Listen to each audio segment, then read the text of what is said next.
Morning children. आज मैं आपको भाषा, लिपि और व्याकरण के बारे में बताऊंगी। ठीक है, पहले आपका आता है भाषा किसे कहते हैं। तो बच्चों, जब भाषा वह साधन है जिसके द्वारा हम अपने विचारों को बोलकर तथा लिखकर व्यक्त करते हैं तथा दूसरों के विचारों को सुनकर समझते हैं। ठीक है, ये आपका जो है भाषा किसे कहते हैं उसे हम बता रहे हैं कि भाषा किसे, अब क्लास 1 से लेके क्लास 4 तक भाषा किसे कहते हैं इसको पढ़े होंगे, लेकिन एक बार आप ब्लैक बोर्ड पर जरूर देखिएगा। भाषा वह साधन है जिसके द्वारा हम अपने विचारों को बोलकर तथा लिखकर व्यक्त करते तथा दूसरों के विचारों को सुनकर या पढ़कर समझते हैं। फिर आपका आता है कि भाषा के कितने रूप होते हैं। तो बच्चों, भाषा के 2 रूप होते हैं। कौन कौन से होते हैं? भाषा के 2 रूप होते हैं। कौन कौन से? एक होता है मौखिक भाषा, दूसरा होता है लिखित भाषा। तो पहले आता है आपका मौखिक भाषा। पहले क्या आता है? मौखिक भाषा। ठीक है, इसमें जो है फिर दूसरा है आपका लिखित भाषा।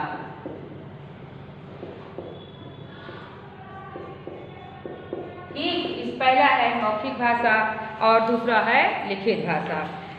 मौखिक भाषा में जब हम अपने विचारों का आदान प्रदान बोलकर और सुनकर करते हैं तो वह मौखिक भाषा कहलाती है। ठीक है, फिर आता है मौखिक लिखित भाषा। ठीक है, लिखित भाषा जब हम अपने विचारों का आदान प्रदान लिख कर और पढ़ कर करते हैं तो वह लिखित भाषा कहलाती है। ठीक है, इसको बच्चे जो है विद्यालय में सीखते हैं लिखित भाषा को, और मौखिक भाषा को कहाँ सीखते हैं? घर पर सीखते हैं। फिर आता है सांकेतिक भाषा किसे कहते हैं। मौखिक और लिखित भाषा के अतिरिक्त एक भाषा का रूप और होता है जिसे हम कहते हैं सांकेतिक भाषा। इसमें संकेतों द्वारा भाव और विचारों का आदान प्रदान होता है। फिर आता है कि भाषा कितने प्रकार की भाषाएं कितनी हैं, कितनी भाषाएं हैं। हमारे देश में बच्चे अनेक प्रकार की जो है भाषाएं बोली जाती हैं, लेकिन हमारी जो हिंदी है वो राजभाषा है। राजभाषा में सरकार का सब कुछ जो है चलता है, और भारत में सब 22 राजाओं 22 भाषाओं को क्या प्राप्त है? मान्यता प्राप्त है। इसमें 22 भाषा आपके दिए हैं, उसको पढ़ लीजिएगा बुक में पेज नंबर 7 पे। फिर जो है आपका आता है कि विश्व में अनेक भाषाएं बोली जाती हैं। सबसे अधिक कौन सी बोली जाती है? अंग्रेजी बोली जाती है। अंग्रेजी भारत की जो है पूरे विश्व की अंतर्राष्ट्रीय भाषा है, और कुछ देशों की यहाँ पर भाषाएं दी गई हैं, जैसे कि जापान में क्या बोला जाता है? जापान में जापानी। जापान में क्या बोला जाता है बच्चों?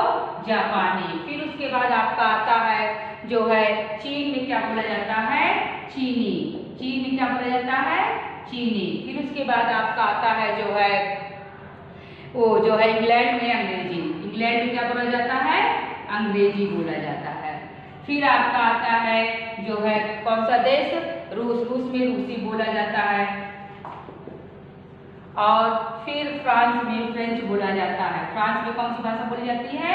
फ्रेंच बोली जाती है। ठीक है, फिर उसके बाद आता है बच्चों हमारा लिपि, जो है किसी भाषा को लिखने के लिए एक चिन्ह की आवश्यकता होती है, और उस निर्धारित चिन्ह को ही हम लिपि कहते हो, चाहे किसी भाषा की हो सकती है। हमारे हिंदी भाषा की लिपि जानते क्या है बच्चों? देवनागरी। ठीक है, पहले यहाँ जान जाइए कि लिपि किसे कहते हैं। किसी भाषा को लिखने के लिए कुछ प्रतीक चिन्हों का चिन्ह निर्धारित किए जाते हैं जिन्हें हम लिपि कहते हैं। लिपि के द्वारा ही भाषा का लिखित रूप बनता है। लिपि के द्वारा ही किसी भाषा का लिखित रूप बनता है, अन्यथा वो नहीं बन पाता है। हमारी राजभाषा हिंदी की लिपि बच्चों देवनागरी है। यहाँ पे कुछ भाषा है और उनकी लिपि है, जैसे कि हिंदी की देवनागरी है, अंग्रेजी की रोमन है, संस्कृत की देवनागरी है, उर्दू की फारसी है, और जर्मन की रोमन है, अरबी की फारसी, मराठी की देवनागरी है, और पंजाबी की गुरमुखी है। फिर आपका बच्चों आता है व्याकरण। व्याकरण किसे कहते हैं इसके बारे में मैं बता दूं।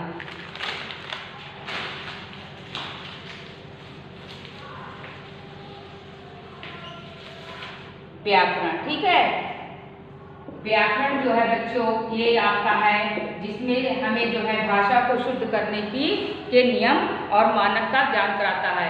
ये जो है व्याकरण क्या करता है?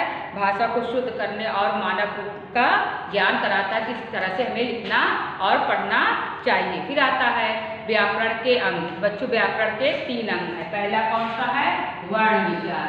पहला कौन सा है? वर्ण विचार। फिर दूसरा कौन सा है? शब्द विचार। दूसरा कौन सा है? शब्द विचार। जो आता है वर्ण विचार। वर्ण विचारों में बच्चों क्या होता है? इसमें वर्णों का विचार यानी कि अक्षरों का विचार होता है। फिर आपका आता है शब्द विचार। इसमें बच्चों जो है शब्दों का विचार होता है। फिर आपका तीसरा आता है वाक्य विचार। तीसरा कौन सा आता है? वाक्य विचार। ठीक है, इसमें जो है वाक्यों पर विचार किया जाता है। अब आगे आप जो है इन जो है व्याकरण के अंगों के बारे में अगली क्लास में आप पढ़ेंगे। पहला मैं आपको बता दूं कि भाषा किसे कहते हैं बच्चों। भावों का या विचारों के आदान प्रदान का माध्यम भाषा कहलाता है। भाषा के 2 रूप होते हैं, मौखिक भाषा और लिखित भाषा। ठीक है, लिखने के लिए निश्चित किए गए चिन्हों को हम लिपि कहते हैं। फिर व्याकरण भाषा के शुद्ध और मानक रूप का ज्ञान कराता है। व्याकरण के 3 अंग होते हैं, वर्ण विचार, शब्द विचार, वाक्य विचार। ठीक है, और आप आगे पढ़ चुके हैं कि जो है हिंदी को राजभाषा के रूप में कब मान्यता प्राप्त हुई और हिंदी दिवस कब मनाया जाता है। हिंदी दिवस 14 सितंबर को मनाया जाता है और हिंदी को राजभाषा के रूप में मान्यता 1949 में मिली थी। ठीक है, इस लेसन को अच्छे से रीड कर लीजिएगा। इसको आप पहले पढ़ चुके हैं भाषा, उसके जो है थोड़ा व्याकरण इसमें जुड़ा हुआ और लिपि उसके बारे में जान जाएंगे और ये भी जान जाएंगे कितनी भाषाएं हमारे देश में बोली जाती हैं और कितनी भाषाओं को हमारे जो है मान्यता मिली है। ठीक है, और हमारी अंतर्राष्ट्रीय भाषा क्या है और राष्ट्रीय भाषा क्या है। धन्यवाद। इस लेसन को अच्छे से रीड कर लीजिएगा।